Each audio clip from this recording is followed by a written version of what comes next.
So steroids are considered safe for occasional use. Everybody's different, but for the most part, a short course or an occasional injection of steroid is thought to be safe. If a patient has particular risk factors, we're much more thoughtful about the amount of steroid we use and how frequently we would do it. Typically, patients don't get more than a few injections a year, even if they have a fairly significant pain complaints, just to be judicious with the use of steroids.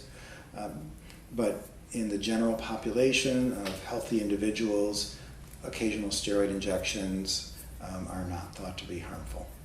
Now, if somebody has diabetes, it can raise the blood sugar. They have to keep very close track of their blood sugar before the injections and after the injections, and make sure their sugar stays under control.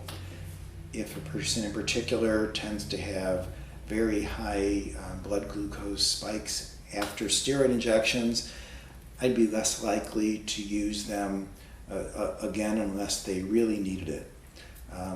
Having said that, in every patient, we always weigh the risk-benefit ratio. So if a patient is young, healthy, with very little comorbidities or other diseases or any reason not to do an injection, with a severe identifiable site of pain that is typically treated with steroids, I would tend to use a steroid injection in them. If it's somebody, older person who has osteoporosis, who's been on chronic steroids in the past for their asthma, and each steroid exposure does present some significant risk of additional osteoporosis. Again, you weigh the risk-benefit ratio.